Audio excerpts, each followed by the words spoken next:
everyone, welcome or welcome back to my page. I hope all are doing well. So after a long time I'm going to make this video and ఇప్పుడైతే ప్రెసెంట్గా చాలామంది ప్రిపరేషన్లో ఉన్నారు. Deputy educational officer అయినా కానీ diet lecturer post కూడా వచ్చేసింది కాబట్టి diet lecturers కోసం చాలామంది ప్రిపేర్ అవుతున్నారు. And next deputy educational officers కోసం కూడా చాలామంది ప్రిపేర్ అవుతున్నారు. ఎవరైతే ఇంకా అప్లికేషన్స్ పెట్టలేదు వాళ్ళందరూ అప్లికేషన్స్ అప్లై చేసుకోండి గైస్, ఓకేనా. ఐ థింక్ వ్యాకెన్సీస్ మనకి తక్కువ ఉన్నా కూడా పర్వాలేదు, బట్ ఒక పాజిటివ్ వేలో మనమైతే ట్రై చేయాలి కంపల్సరీగా. ఆల్రెడీ డిగ్రీ పీజీ కంప్లీట్ అయిన students, those who are eligible for BEd courses, వాళ్ళందరూ డెప్యూటీ ఎడ్యుకేషనల్ ఆఫీసర్ పోస్ట్కి అయితే అర్హులే కాబట్టి వాళ్ళందరూ అప్లై చేయొచ్చు. అండ్ డైట్ లెక్చరర్స్కి పీజీ ప్లస్ ఏమంటారు మాస్టర్స్ ఇన్ ఎడ్యుకేషన్ కంప్లీట్ చేసి ఉండాలి. సో వాళ్ళందరూ ఎలిజిబుల్. అండ్ నేను ఇప్పుడు ప్రెజెంట్ మాస్టర్స్ ఇన్ ఎడ్యుకేషన్లో ఫస్ట్ ఇయర్ కాబట్టి I am not eligible for this post. ఒకవేళ నాది కూడా ఎంఈడీ కంప్లీట్ అయ్యి ఉంటే నేను కూడా ఎలిజిబుల్ అయ్యేదాన్ని, but unfortunately I am not eligible for the diet lecturer post. That is somewhat little bit hurting me. అరే నాది కూడా కోర్స్ కంప్లీట్ అయిపోతే బాగుండు కదా అని. So the important message that I want to say each and every one, ఎవరైతే gap తీసుకుంటారు లేకపోతే బీఈడీ చేసిన తర్వాత చాలామంది స్టూడెంట్స్ చాలా గ్యాప్ తీసుకుంటారు, వాళ్ళు చాలా ఇయర్స్ వరకు అసలు కోర్స్ ఇచ్చి కంప్లీట్ చేయరు. తర్వాత వ్యాకెన్సీస్ వచ్చినప్పుడు అరే ఈ కోర్స్ కంప్లీట్ చేస్తే బాగుంటుంది, ఆ కోర్స్ కంప్లీట్ చేసుకొని పెట్టుకుంటే అయిపోతుండే కదా, నేను కూడా ఎలిజిబుల్ అయ్యేదాన్ని కదా అని చాలామంది అనుకుంటారు.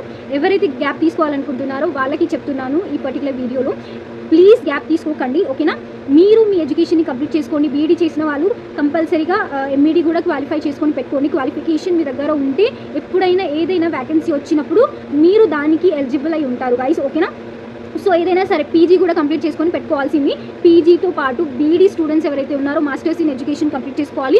ప్లస్ మాస్టర్స్ ఇన్ ఎడ్యుకేషన్లో మీరు సెట్ క్వాలిఫై అయి ఉండాలి, లేకపోతే నెట్ అయినా క్వాలిఫై ఉండాలి. యూజీసీ నెట్ అయినా సరే, సిఎస్ఐఆర్ నెట్ అయినా సరే, ప్రతి ఒక్కటి మీరు క్వాలిఫై చేసుకొని పెట్టుకుంటే ఫ్యూచర్లో మీకు అది చాలా చాలా యూస్ఫుల్ అవుతుంది గైస్. ఎందుకంటే ఇప్పుడు మీకు క్వాలిఫికేషన్ లేకపోతే మీరు చాలా వెనకాల ఉండిపోతారు, ఓకేనా.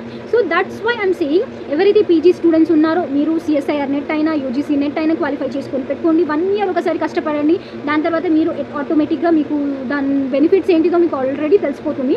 అండ్ నెక్స్ట్ వచ్చేసి బీఈడీ స్టూడెంట్స్, ఎంఈడీ స్టూడెంట్స్ ఎవరైతే ఉన్నారో ఎడ్యుకేషన్ పేపర్లో మీరు నెట్ అయినా సెట్ అయినా క్వాలిఫై చేసుకొని పెట్టుకోండి, మీకు చాలా చాలా యూస్ఫుల్ అవుతుంది గైస్, ఓకేనా.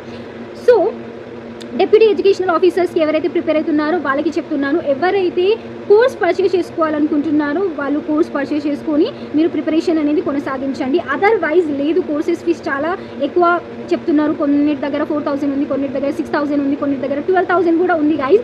So it's really difficult task. మనలాంటి వాళ్ళు ఆ కోర్స్ పర్చేస్ చేయాలంటే 100 సార్లు మనం ఆలోచించాలి. So those who can not afford the course fees, okay.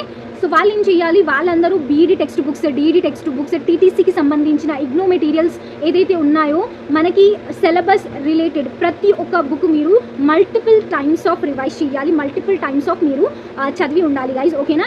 And along with general studies, current affairs, national international relations, Telangana policies, Telangana history, movement formation, plus ఇంకొకటి logical reasoning, general abilities, English 10th standard లెవెల్లో అడుగుతారు కాబట్టి ప్రతి ఒక్క పాయింట్ని మీరు miss అవ్వకుండా prepare అవ్వాలి.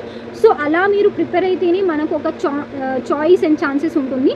So all the best each and every one. I don't want to lakh this video along. ఇంకా మీకు ఎవరైనా డౌట్స్ ఏమైనా ఉంటే బుక్స్ రిగార్డింగ్ నేను బుక్స్ లిస్ట్ కూడా షేర్ చేస్తాను, వాళ్ళందరూ రిఫర్ చేయండి, బుక్స్ కొనుక్కోండి. ఈ రోజైనా రేపైనా ఏ ప్రిపరేషన్కి అయినా మనకి తెలుగు అకాడమీ బుక్స్ అనేది చాలా చాలా యూస్ఫుల్ అవుతుంది. అది టీజీపీఎస్సీ గ్రూప్ 1కి అయినా గ్రూప్ 2కి అయినా ఏ ఎగ్జామ్స్కి అయినా మనకి యూస్ఫుల్ అవుతుంది కాబట్టి so Telugu academy books purchase చేసుకోండి. ఇగ్నో మెటీరియల్ అవైలబుల్ ఉంటే ఇగ్నో మెటీరియల్ తీసుకోండి.